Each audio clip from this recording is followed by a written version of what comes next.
샬롬. 옆에 분들과 다시 한번 평화의 인사를 나눕시다. 샬롬. 오늘도 하나님께서 말씀 가운데서 우리를 만나 주시고 귀한 은총을 주시기를 간절히 바랍니다. 진짜 그런지 확인해 봐야겠지만 어떤 정신과 의사의 말에 따르면 사람들은 8분에 한 번씩, 평균 8분에 한 번씩 거짓말을 한다고 합니다. 아닌 것 같은데 그렇답니다. 이런 우리가 하는 거짓말과 관련한 흥미로운 영화가 있습니다. 여러분 짐 캐리 잘 아시죠? 짐 캐리가 주연했던 라이어 라이어라는 영화가 있습니다. 보신 분들도 많을 것 같은데 이 영화는 거짓말을 못하게 된 변호사 플래처라는 사람의 소동을 다룹니다. 플래처의 아들이 아버지에게 실망을 했습니다. 아버지가 거짓말쟁이라는 것을 알게 됐습니다. 그래서 플래처의 아들이 빕니다. 제발 아빠가 하루라도 거짓말을 할 수 없게 해주십시오. 영화는 늘 그렇죠. 그렇게 빌었는데 진짜로 거짓말을 못하게 됐습니다. 그러면서 이야기가 본격적으로 시작하죠. 단 하루뿐인데도 플래처에게는 갖가지 해프닝이 일어납니다. 교통경찰이 불러 세우자 묻지도 않았는데 그동안 무엇을 위반했는지 다 쏟아냅니다. 그리고 유능한 변호사였는데도 거짓말을 못하게 되자 아주 재판에서 맥을 못 추는 모습을 보여줍니다. 아내에게도 거짓말을 자주 했는지 거짓말을 못하게 되자 이혼할 지경에까지 이르게 됩니다. 그렇지만 이 영화에서 플래처는 이런 해프닝들을 겪으면서 조금씩 자기 자신이 어떤 모습인지를 보고 각성하게 되죠. 그 결과 다시 화목한 가정으로 회복하게 된다라는 이야기로 아주 훈훈하게 영화는 마무리합니다. 이 정도는 아니더라도 가만히 생각해 보면 우리는 일상생활에서 어떤 의도이든 많은 거짓말을 한다는 생각이 듭니다. 얼마 전에 라디오를 들었는데 아이스크림 가게 사장님이 고백을 합니다. 어떤 아버지가 사장님한테 눈을 질끈질끈 감으면서 아이스크림 다 떨어졌죠? 그러는 거예요. 옆에 봤더니 아들이 아이스크림을 사달라는 겁니다. 어쩔 수 없이 그 아이의 건강을 걱정하는 아버지의 말을 따라서 아이스크림이 떨어졌다고 거짓말했는데 너무 양심의 가책이 된다. 이런 사연을 보내기도 했습니다. 어쨌거나 우리는 제법 많은 거짓말을 하고 살기는 합니다. 심리학자들의 분류에 따르면 사람들이 하는 거짓말에도 종류가 많습니다. 가령 금방 그 예처럼 상대방을 배려해서 일부러 사실을 감추는 거짓말을 백색 거짓말이라고 이야기합니다. 또는 자기가 무언가를 실수했는데 그것을 감추려고 하는 거짓말은 자기 방어적 거짓말이다. 이렇게 이야기합니다. 또 자기 자신을 더 좋게 보이려고 안 한 것도 했다고 하는 거짓말은 과장된 거짓말이다. 이렇게 이야기하고 실제로 다른 사람을 해치려고 하는 악의적 거짓말도 있다. 그래서 거짓말도 굉장히 종류가 많다고 분류합니다. 어떤 소설가의 말처럼 여러분 소설은 거짓말 안 하고는 나올 수가 없죠. 어떤 소설가의 말처럼 우리의 언어 관습은 거짓말에 기대고 있는 것은 아닌가 하는 생각이 들 정도입니다. 그런데 더 심각한 것은 이런 거짓말이 우리 일상생활뿐 아니라 우리 신앙생활에도 있다는 사실입니다.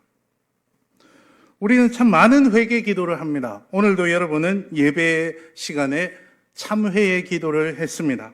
그리고 여러분의 개인적인 기도 시간 또는 기도 모임에서 어떤 때는 눈물까지 쏟아내면서 회개 기도를 합니다. 정말 진심으로 회개 기도를 한다고 생각합니다.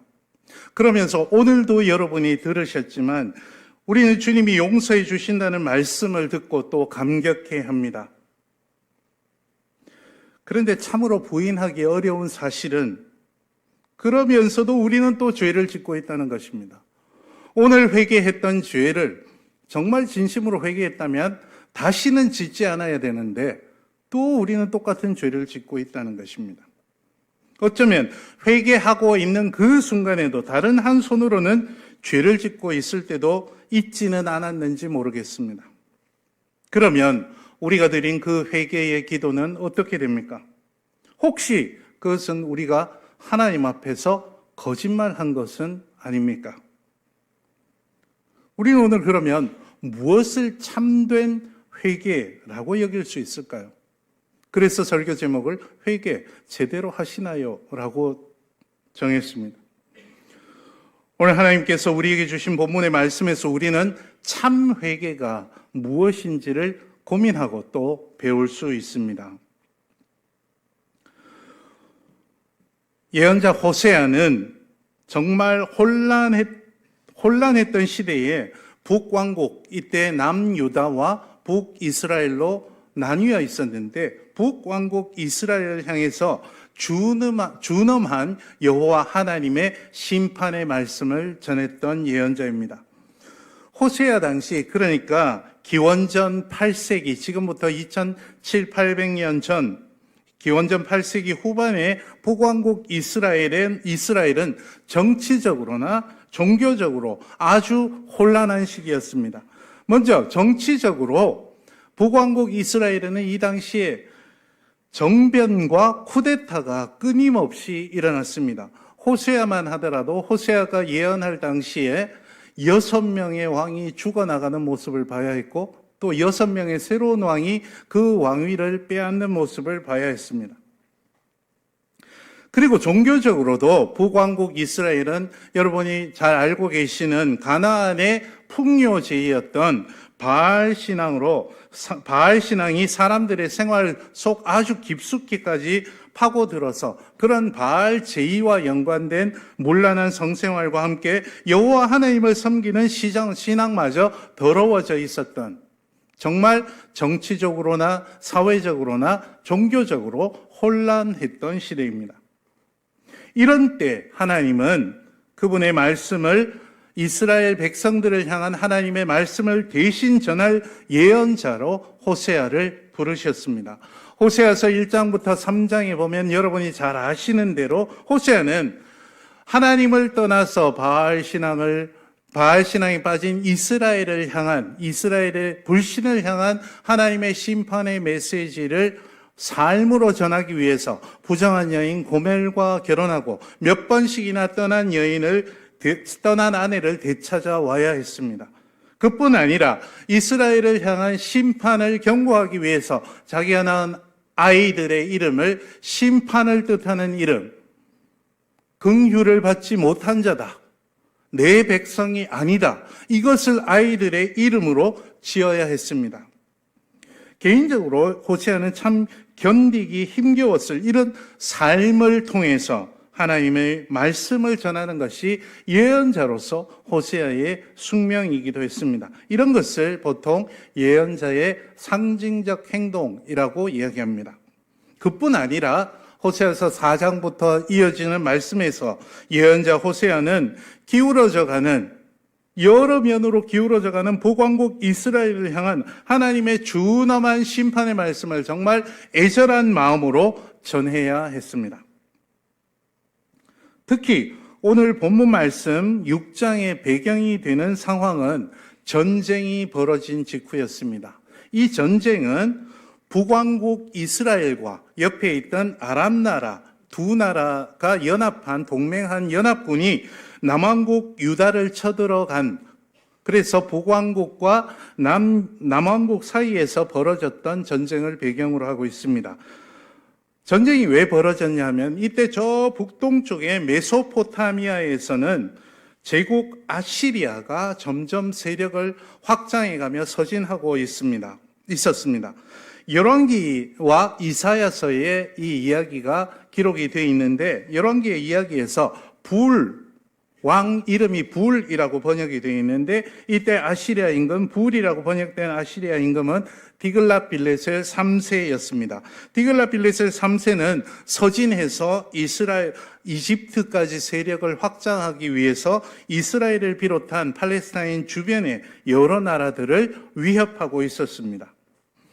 이때 북왕국 이스라엘의 임금이었던 베가는 주위의 군소 국가들, 작은 여러 나라들과 힘을 합쳐서 이 아시리아에 대항하려 했습니다. 대표적으로 아람 나라의 임금 르신과 동맹을 맺었습니다.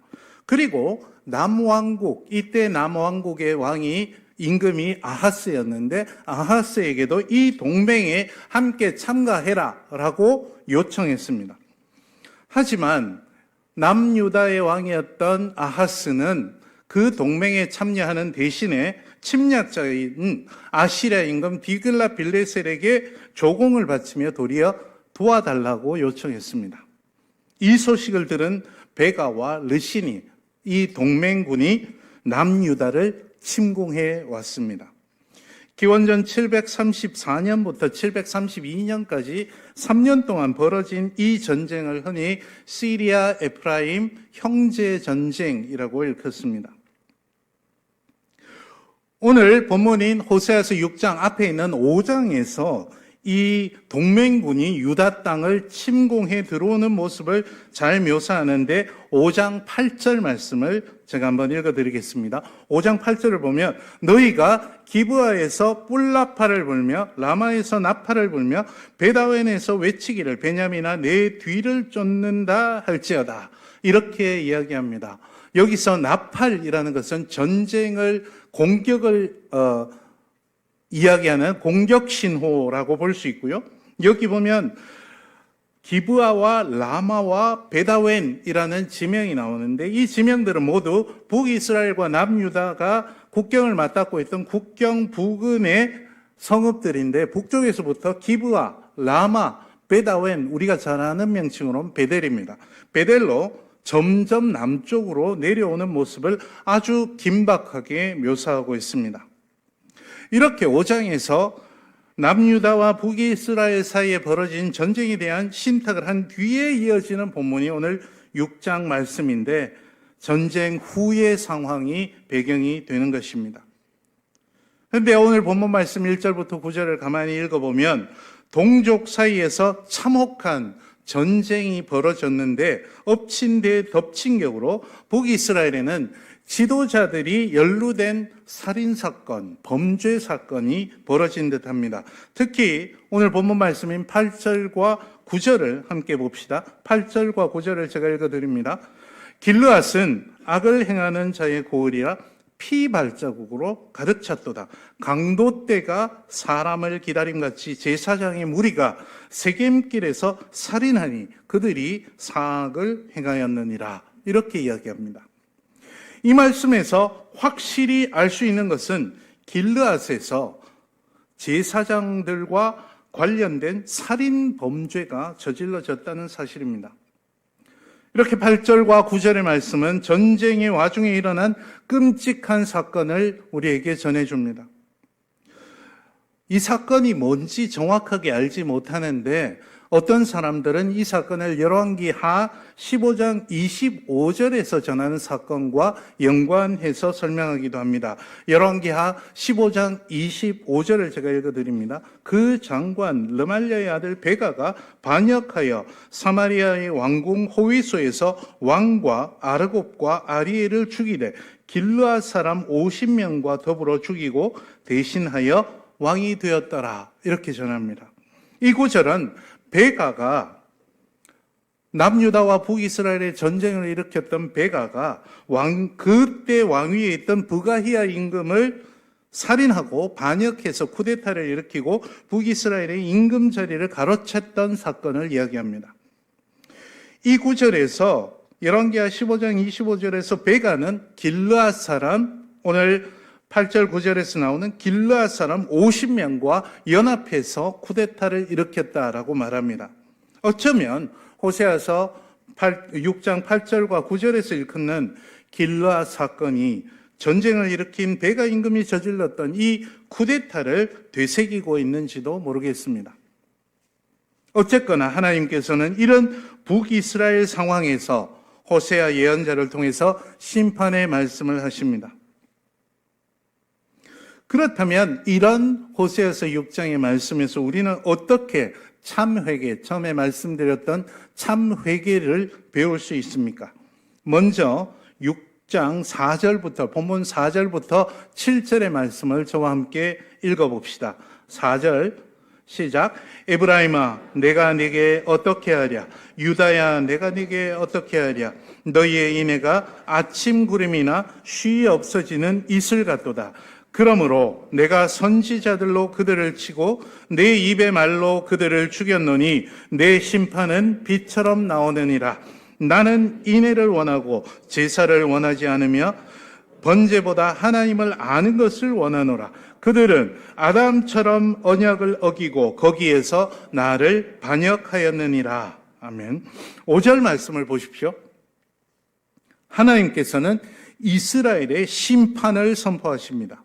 그리고 7절 말씀에서 이스라엘 백성들이 마치 아담처럼 언약을 어기고 배반했다, 패역했다라고 말합니다. 아마도 아담이 하나님의 언약을 어겼던 것처럼 이스라엘 백성들이 하나님과 맺은 언약을 배신하고 서로 속이고 죽이는 죄를 지었던 그것을 일컫는 심판의 말씀일 것입니다. 그리고 4절을 보시면 4절 말씀에서 하나님께서는 탄식하시며 말씀하십니다. 이스라엘 백성들의 인애가 아침 구름이나 쉬 없어지는 이슬과 같다라고 비유하며 탄식하십니다.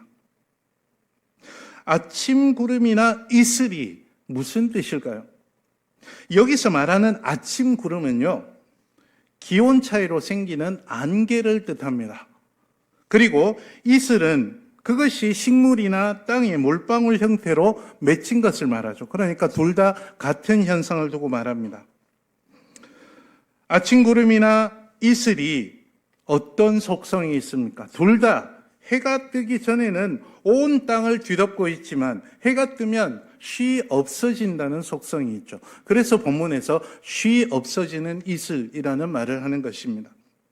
그러니까 이 표현은 아무리 온 땅을 뒤덮은 아침 안개라도, 온 땅을 적신 아침 이슬이라도 결국에는 그렇게 오래가지 못하는 속성이 있다는 데서 하는 비유입니다. 그래서 이스라엘의 인애, 그러니까 하나님을 향한 사랑과 신의가 얼마나 얄팍한지를 아주 인상적으로 빗대고 있는 말씀입니다. 이 말씀이 무슨 뜻입니까? 아침 구름이나 쉬 없어지는 이슬과 같은 덧없는 이스라엘의 인애가 무엇을 두고 하는 말씀입니까? 그것이 1절부터 3절입니다. 1절부터 3절 제가 읽어드립니다. 오라, 우리가 여호와께로 돌아가자. 여호와께서 우리를 찢으셨으나 도로 낫게 하실 것이요 우리를 치셨으나 싸매어 주실 것임이라. 여호와께서 이틀 후에 우리를 살리시며 셋째 날에 우리를 일으키시리니 우리가 그의 앞에서 살리라. 그러므로 우리가 여호와를 알자. 힘써 여호와를 알자. 그의 나타나심은 새벽빛같이 어김없나니 비와 같이 땅을 적시는 늦은 비와 같이 우리에게 임하시리라 하니라.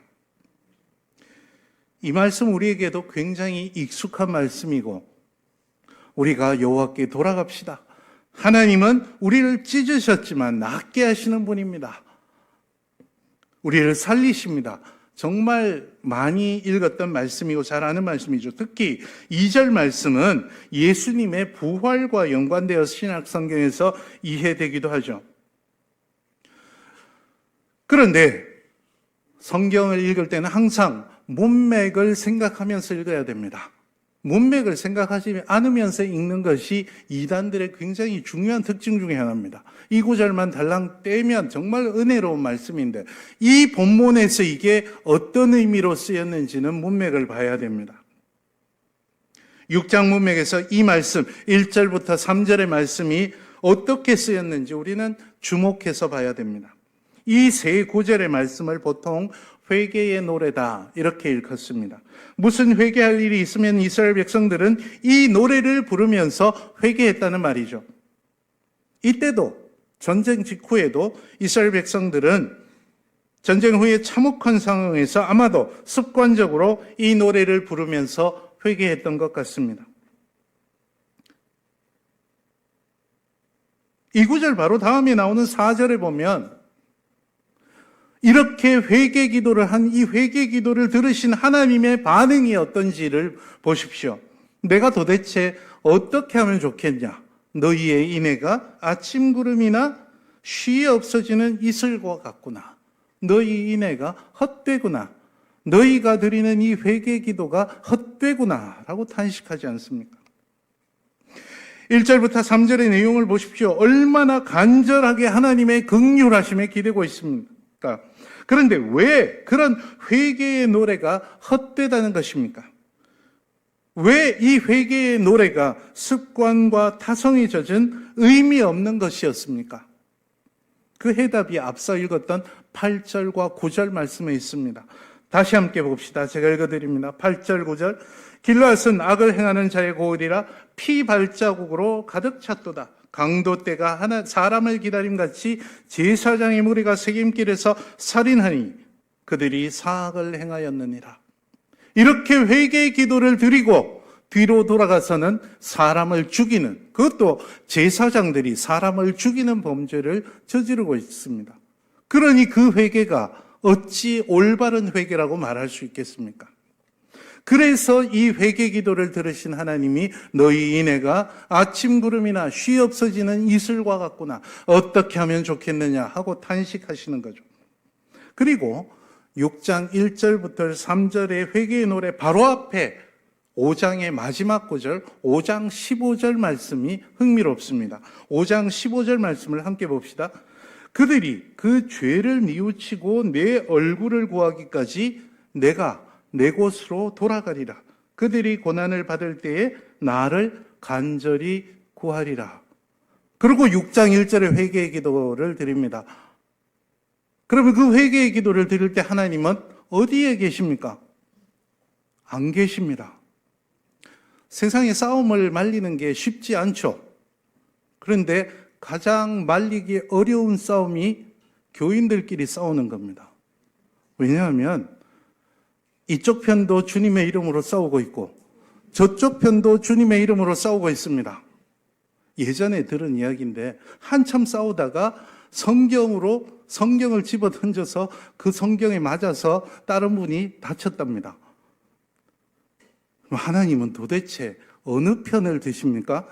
이쪽도 주님의 이름으로 주장하고 있고 저쪽도 주장하면 그 해답이 호세아서 5장 15절에 있습니다. 하나님은 거기 안 계십니다. 어떤 명분을 가지고 하더라도 주님의 이름으로 싸우는데 싸우는 곳에는 하나님은 안 계시다고 지금 분명하게 가르쳐 주십니다. 하나님께서는 서로 죽이고 싸우는 모습을 보시면서 내가 내 곳으로 돌아가리라 이렇게 선포하셨습니다. 이스라엘 백성을 떠나시겠다는 선포입니다. 따라서 사실상 1절부터 3절 회개의 노래는 하나님이 듣지 않으시는 회개의 노래입니다. 이스라엘 백성들이 하나님 앞에서는 회개의 노래를 부르면서 뒤로 돌아가서 사람을 죽이는 저런 죄악을 보셨기 때문입니다. 1절 3절에서 회개의 노래를 1절 3절에서 했던 회개의 노래를 비웃기라로 하듯 8절 9절에 가면 우리 눈에도 아주 선명하게 이 사람들이 무슨 일을 했는지 떠오르지 않습니까? 그러니 하나님 보시기에 이스라엘의 인애가 어떻게 아침 구름이나 쉬이 없어지는 이슬 같지 않을 수 있겠습니까? 7장 1절을 보면 한 걸음 더 나가서 하나님께서 이렇게 말씀하십니다. 하나님께서 고쳐주실 것이다 하니까 7장 1절에서 이렇게 말씀하시죠. 내가 이스라엘을 치료하려 할 때에 에브라임의 죄와 사마리아의 악이 드러나던도다. 하나님이 그래 내가 한번 고쳐보자 해서 봤는데 이스라엘 백성들의 죄가 먼저 보인다는 이야기입니다. 그래서 말씀드린 대로 이스라엘이 죄 지으면서도 타성에 젖어 습관적인 회개의 노래를 부르고 있을 때 하나님은 그 자리에 계시지 않을 것입니다. 그것도 모른 채 이스라엘 백성들은 여전히 죄를 지으면서도 하나님께서 치료해 주실 것이라는 낙관적인 신앙으로 습관적으로 기도하고 있었던 것입니다. 그에 비해서 하나님께서는 이스라엘 백성들이 부르는 회개의 노래를 듣고 그들의 죄를 사하여 주시고 고쳐 주시려 하는데 그 앞에 그들이 여전히 저지르고 있는 죄악이 먼저 드러나고 있었습니다. 그래서 하나님께서는 지금 이스라엘 백성들에게 준엄한 심판의 선고를 하고 계시는 것입니다. 여러분, 오늘 우리는 과연 어떠합니까? 우리가 드리는 수많은 회개의 기도가 혹시 이렇게 헛되지는 않습니까? 습관적이지는 않습니까? 그저 교회에 오면 남들이 하니까 내가 수십 년 동안 해왔으니까 하면서 내가 무슨 일을 저질렀는지 돌아보지도 않고 내가 하는 회개의 기도가 무슨 의미인지 생각해 보지도 않고 그저 입에서 나오는 대로 습관적으로 하고 있지는 않습니까? 죄를 짓고 서로 헐뜯고 다투면서도 하나님 앞에서는 습관적으로 나는 죄인입니다 라고 기도하고 습관적인 신앙에 젖어 살고 있지는 않습니까? 하루는 토끼가 야자나무 아래서 낮잠을 달게 자고 있었습니다. 근데 갑자기 울쾅 하는 소리가 토끼에게 들렸습니다. 사실 무르익은 야자나무 열매가 나무에서 떨어지는 소리였습니다. 토끼는 자다 말고 깜짝 놀라서 깨어나서 달아나기 시작했습니다. 토끼는 이게 무슨 소리인지 알아보지도 않고 그냥 세상에 종말이 왔나 보다 하고 뛰기 시작했습니다. 토끼가 정말 목숨을 걸고 달리는 것을 보고 여우도 뛰기 시작했습니다.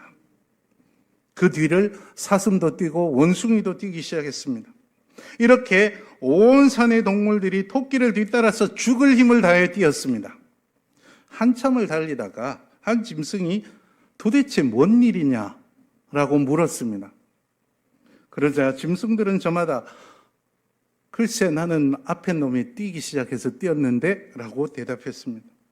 결국 토끼에서부터 시작해서 달리고 있던 모든 동물 아무도 왜 달리는지도 모르고 정말 죽자 사자 달리고 있었습니다. 이건 이솝 우화에 나오는 이야기죠. 이 이야기는 뚜렷한 목적의식 없이 쉽사리 변해가는 우리 인간들의 모습을 잘 보여주고 있습니다. 어쩌면 호세아서 본문의 시대의 이스라엘 백성들이 하나님께 1절부터 3절의 그 절절한 말씀으로 드린 회개의 기도, 그 기도는 이렇게 남들이 하니까 지금까지 해왔으니까 습관적으로 드린 것이 아니었겠습니까? 자신들의 행동과 전혀 맞지 않아서 입에서 나오는 그 모든 기도가 거짓인데도 하나님께로 돌아가자, 힘써 여호와를 알자라고 말은 하지만 자기들의 행동은 하나님께로부터 점점 멀어지고 있는데 하나님을 모르는 사람처럼 살고 있는데도 그것도 모른 채 그냥 읊조리고 있었던 것 아니겠습니까? 오늘 우리도 그렇지 않은지 하나님 앞에서 겸허히 되돌아볼 필요가 있겠습니다. 오늘 한국 교회, 특히 한국 개신교회의 문제점이 무엇입니까? 자신들을 위해 회개의 기도는 열심히 하면서 여전히 세상에 나가서 아니 교회 안에서도 제 욕심을 채우려고 자기 잘못을 남들에게 떠넘기면서 죄를 짓고 있지는 않습니까? 그러면서도 이스라엘 백성들이 그랬던 것처럼 낙관적인 신앙을 가지고 있고 또 그런 메시지들만 강단에서 선포되고 있지는 않습니까? 개인적이고 기복적인 신앙 행태야말로 지금 호세아서 본문을 통해서 하나님께서 책망하시는 바로 그 죄악이 아닙니까? 사회에 발딛고 서 있는 책임 있는 신앙인이 아니라 자기 자신의 복만 바라고 추구하는 것이 오늘 우리 한국교회의 교인들, 아니 우리 자신의 모습들은 아닙니까? 한 걸음 더 나가서 추악한 죄를 저지르면서도 거룩한 채 하면서 습관적인 거짓 기도, 거짓 신앙생활을 하는 것이 우리들의 모습은 아닙니까? 혹시 하나님께서는 오늘 우리에게도 호세아서 6장과 같은 심판의 말씀을 하진 않으실까요? 너희가 회개의 기도, 복 주심을 바라는 기도는 참으로 열심히 하는구나. 하지만 너희 삶의 자리에서는 여전히 죄악을 저지르고 있구나. 너희 사회가 안고 있는 문제, 너희 교회가 안고 있는 문제, 너희 가정이 안고 있는 문제는 외면하면서, 아니 그 문제점의 원인이 되기도 하면서 그렇게 열심히 기도는 하고 있구나. 그 기도를 내가 들을성 싶으냐? 오늘 우리는 혹시 이런 책망을 하나님께 받지는 않을까요? 여러분, 그러면 하나님께서 정말 바라시는 것, 정말 원하시는 것은 무엇입니까? 오늘 본문 6절 말씀을 함께 한 목소리로 읽어봅시다. 시작. 나는 인애를 원하고 제사를 원하지 아니하며 번제보다 하나님을 아는 것을 원하노라. 아멘. 하나님께서 원하시는 참 회개는 얄팍하고 습관적이며 형식적인 거짓 인애가 아니라 하나님을 아는 것에서 오는 참된 인애입니다. 하나님을 아는 것이 무엇입니까? 그저 성경을 많이 알면 하나님을 아는 것입니까? 교회에 오래 다녔으면 하나님을 아는 것입니까? 성경에서 말하는 안다는 것은 그저 그런 지식적인 차원이 아닙니다. 삶과 실천을 통한 실존적인 인식을 안다라고 이야기합니다. 참된 인애란 그러면 무엇입니까? 인애라고 우리말 성경에서 번역한 이 낱말은 사랑이라고 보아도 됩니다. 하지만 이 낱말은 원래 관계를 전제하는 낱말입니다. 그래서 우리말에서 가장 가까운 개념을 찾으라 그러면 저는 도리라는 말을 찾겠습니다. 이 낱말은 하나님과 사람 사이에서도 쓰입니다. 임금과 백성, 신하들 사이에서도 쓰입니다. 그리고 친구들 사이에서도 쓰이고 아버지와 아들 사이에서도 쓰이고 사람과 피조물 사이에서도 쓰이는 말입니다. 하나님과의 관계에서, 사람들 사이의 관계에서, 사람과 피조물 사이의 관계에서 마땅히 행해야 할 도리를 인애라고 번역한 이 낱말 속에 그런 뜻이 있습니다. 마땅히 해야 할 생각과 행동, 곧 삶을 뜻하는 것입니다. 회개하려면 삶 가운데서 회개에 합당한 도리, 하나님 앞에서, 사람들 앞에서, 피조물 앞에서 그 도리를 올바르게 삶 가운데서 지켜야 참된 회개라는 말입니다. 그러니까 회개의 노래는 목이 터져라 부르면서 죄악을 저지르는 이스라엘 백성들의 인애는 아침 구름이나 쉬 없어지는 이슬과 같이 헛될 수밖에 없는 것입니다. 달리 말하자면 하나님 앞에서 하는 거짓말입니다. 신약 성경에서 우리 주님께서는 세례 요한의 입을 통해서 회개에 합당한 열매를 말씀하셨습니다. 그리고 열매로 그를 안다라고 말씀하셨습니다. 주여 주여 말만 번들으라 하게 하는 것이 아니라 하나님의 뜻을 알고 삶 가운데서 매 순간 그대로 행하는 사람, 참된 인애, 참된 도리를 다하는 사람이 하나님 나라에 들어간다. 달리 말하자면 하나님 나라의 참된 백성이 된다. 이렇게 우리에게 말씀하셨습니다. 마태복음 7장 20절과 21절을 화면을 보면서 함께 읽어봅시다. 시작. 이러므로 그들의 열매로 그들을 알리라. 나더러 주여 주여 하는 자마다 다 천국에 들어갈 것이 아니요 다만 하늘에 계신 내 아버지의 뜻대로 행하는 자라야 들어가리라. 아멘. 바로 이것입니다. 우리가 드리는 회개의 기도는 끝이 아니라 시작이라는 사실을 우리가 분명히 알아야 합니다. 회개의 기도를 그냥 내뱉고 끝나는 것이 아니라 회개의 기도를 했으면 그때부터 우리의 삶이 달라지는 모습을 보여줘야 우리가 하나님을 아는 것이고 하나님 나라의 백성으로서 참된 인애를 보여드리는 것입니다. 회개의 노래 강구를 드린 사람은 그때부터, 그 순간부터 정말 삶이 달라져야 하고 달라지려고 노력해야 합니다. 그리고 그에 합당한 열매를 삶 가운데서 맺어야 합니다. 누군가를 미워했다면, 미워한 것을 회개했다면 그때부터 사랑으로 그 가운데 채워야 합니다. 누군가와 갈등하고 있었다면 그때부터, 그것을 회개했다면 그때부터 주님의 평화로 우리의 삶을 채워야 하고 그러려고 노력해야 합니다. 그것이 우리 주님께서 바라시는 참된 인애, 참된 회개입니다. 우리 주님은 열매 없는 나무를 싫어하십니다. 가서 너도 이와 같이 하라라고 명령하신 분입니다. 싸움과 미움을 당장 그치고 죄 짓는 일을 당장 멈추고 사랑과 화평을 지금부터 실천해야 비로소 참된 인애, 참된 회개라고 말할 수 있습니다. 주님의 사랑하시는 성도 여러분, 오늘 우리는 어떤 신앙생활을 하루하루 매 순간 하고 있습니까? 책망받은 저 이스라엘 백성들처럼 입으로는 회개의 노래를 부르면서 여전히 우리의 삶 가운데서는 죄를 짓고 있지는 않습니까? 그런 줄도 모르고 회개의 노래를 여전히 읊조리고 있지는 않습니까? 잘못된 현실은 외면한 채 낙관적인 신앙만 가지고 있지는 않습니까? 여전히 시기하고 다투는 모습을 보이고 있지는 않습니까?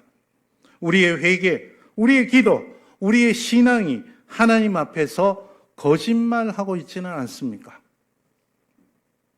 오늘도 하나님께서는 회개의 아름다운 열매를 맺는 참된 신앙인을 우리 가운데서 여전히 찾고 계십니다. 하나님 나라의 백성으로서, 하나님 나라의 참된 일꾼으로서 이 세상을 바꾸어 나갈 사람을 우리 가운데서 오늘도 찾고 계십니다. 이 말씀을 들은 우리가 이제 응답할 차례입니다. 참된 회개와 참된 인애를 삶 가운데서 실천할 차례입니다. 기도하십시다. 우리를 불러주신 주님, 우리가 주님의 눈으로 이 세상을 올바르게 바라보는 예언자가 되게 해 주옵소서. 우리가 주님의 음성을 잘 듣는 예언자가 되게 해 주옵소서. 우리가 주님의 말씀을 이 세상에 삶으로 외치는 예언자가 되게 해 주옵소서. 거짓된 회개로 우리 자신과 주님을 속이지 않고 겉과 속이 다르지 않은 열매 맺는 삶을 살게 해 주옵소서. 예수님의 이름으로 기도합니다. 아멘.